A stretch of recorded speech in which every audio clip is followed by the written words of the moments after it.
Bem-vindo ao Bíblia no Ano. Um plano simples, com porções diárias de leitura e conexão com a palavra, para que, ao longo de um ano, completemos juntos esse marco tão importante na nossa jornada de fé.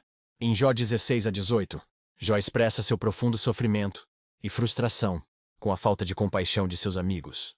Bildad insiste em ver o castigo como sinal de impiedade. Em Atos 4, do 1 ao 22, Pedro e João são presos, mas testemunham com ousadia, declarando que não podem deixar de falar do que viram e ouviram, que mesmo quando incompreendidos, nos firmemos em Deus como Jó e que falemos com coragem, como Pedro, sobre a verdade que liberta, e que a cada dia, tomemos nossa porção da palavra e sejamos transformados por ela. Boa reflexão. Livro de Jó, capítulo 16. Então Jó respondeu: Já ouvi muitas palavras como essas. Pobres consoladores são vocês todos. Esses discursos inúteis nunca acabarão? O que o leva a continuar discutindo? Bem que eu poderia falar como vocês, se estivessem em meu lugar. Eu poderia condená-los com belos discursos e menear a cabeça contra vocês. Mas a minha boca procuraria encorajá-los. A consolação dos meus lábios lhes daria alívio. Contudo, se falo, a minha dor não se alivia. Se me calou, ela não desaparece. Sem dúvida, ó Deus, tu me esgotaste as forças. Deste fim a toda a minha família. Tu me deixaste deprimido, o que é uma testemunha disso. A minha magreza se levanta e depõe contra mim. Deus, em sua ira, ataca-me e faz-me em pedaços, e range os dentes contra mim. Meus inimigos fitam-me com olhar penetrante. Os homens abrem sua boca contra mim, esmurram meu rosto com zombaria e se unem contra mim. Deus fez-me cair nas mãos dos ímpios e atirou-me nas garras dos maus. Eu estava tranquilo, mas ele me arrebentou. Agarrou-me pelo pescoço e esmagou-me. Fez de mim o seu alvo. Seus flecheiros me cercam. Ele traspassou sem dó os meus rins e derramou na terra a minha bilis. Lança-se sobre mim uma e outra vez. Ataca-me como um guerreiro. Costurei veste de lamento sobre a minha pele e enterrei a minha testa no pó. Meu rosto está rubro de tanto eu chorar, e sombras densas circundam os meus olhos. Apesar de que não há violência em minhas mãos, e de que é pura a minha oração. Ó terra, não cubra o meu sangue. Não haja lugar de repouso para o meu clamor. Saibam que agora mesmo a minha testemunha está nos céus. Nas alturas está o meu advogado. O meu intercessor é meu amigo. Quando diante de Deus correm lágrimas dos meus olhos. Ele defende a causa do homem perante Deus, como quem defende a causa do amigo. Pois mais alguns anos apenas, e farei a viagem sem retorno. Livro de Jó, capítulo 17. Meu espírito está quebrantado, os meus dias se encurtam, a sepultura me espera. A verdade é que zombadores me rodeiam, e tenho que ficar olhando a hostilidade deles. Dá-me, ó Deus, a garantia que exiges. Quem senão tu me dará segurança? Fechaste as mentes deles para o entendimento, e com isso não os deixarás triunfar. Se alguém denunciar os seus amigos por recompensa, os olhos dos filhos dele fraquejarão. Mas de mim Deus fez um provérbio para todos. Um homem em cujo rosto os outros cospem. Meus olhos se turvaram de tristeza. O meu corpo não passa de uma sombra. Os íntegros ficam atônitos em face disso, e os inocentes se levantam contra os ímpios. Mas os justos se manterão firmes em seus caminhos, e os homens de mãos puras se tornarão cada vez mais fortes. Venham, porém, vocês todos e façam nova tentativa. Não acharei nenhum sábio entre vocês. Foram-se os meus dias, os meus planos fracassaram, como também os desejos do meu coração. Andam querendo tornar a noite em dia. Ante a aproximação das trevas dizem, vem chegando a luz. Ora, se o único lar pelo qual espero é a sepultura, se estendo a minha cama nas trevas. Se digo à corrupção mortal, você é o meu pai. E se aos vermes digo, vocês são minha mãe e minha irmã, onde está então minha esperança? Quem poderá ver alguma esperança para mim? Descerá ela às portas do Sheol? Desceremos juntos ao pó? Livro de Jó, capítulo 18. Então Bildade de Suá respondeu: Quando você vai parar de falar? Proceda com sensatez, e depois poderemos conversar. Por que somos considerados como animais, e somos ignorantes aos seus olhos? Há você que se dilacera de ira. Deve-se abandonar a terra por sua causa? Ou devem as rochas mudar de lugar? A lâmpada do ímpio se apaga, e a chama do seu fogo se extingue. Na sua tenda a luz se escurece. A lâmpada de sua vida se apaga.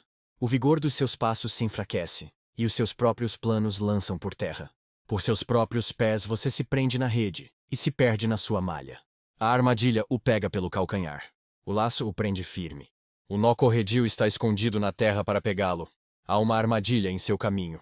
Terrores de todos os lados o assustam e o perseguem em todos os seus passos. A calamidade tem fome para alcançá-la, e a desgraça está à espera de sua queda. Ela consome partes da sua pele. O primogênito da morte devora os membros do seu corpo. Ele é arrancado da segurança de sua tenda e o levam à força ao rei dos terrores. O fogo mora na tenda dele. Espalha um enxofre ardente sobre a sua habitação. Suas raízes secam-se embaixo e seus ramos murcham em cima. Sua lembrança desaparece da terra e nome não tem, em parte alguma. É lançado da luz para as trevas. É banido do mundo.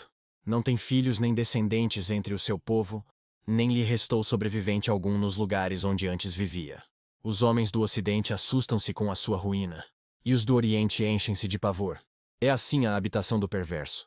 Essa é a situação de quem não conhece a Deus. Livro de Atos, capítulo 4. Enquanto Pedro e João falavam ao povo, chegaram os sacerdotes, o capitão da guarda do templo e os saduceus. Eles estavam muito perturbados porque os apóstolos estavam ensinando o povo e proclamando em Jesus a ressurreição dos mortos. Agarraram Pedro e João e, como já estava anoitecendo, os colocaram na prisão até o dia seguinte. Mas muitos dos que tinham ouvido a mensagem creram, chegando o número dos homens que creram a perto de 5.000. No dia seguinte, as autoridades, os líderes religiosos e os mestres da lei reuniram-se em Jerusalém. Estavam ali Anás, o sumo sacerdote, bem como Caifás, João, Alexandre e todos os que eram da família do sumo sacerdote. Mandaram trazer Pedro e João diante deles e começaram a interrogá-los. Com que poder ou em nome de quem vocês fizeram isso?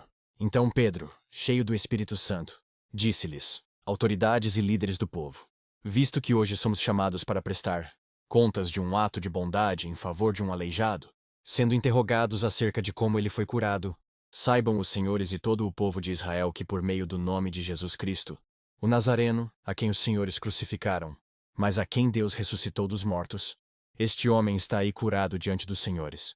Este Jesus é a pedra que vocês construtores rejeitaram, e que se tornou a pedra angular. Não há salvação em nenhum outro, pois, debaixo do céu não há nenhum outro nome dado aos homens pelo qual devamos ser salvos.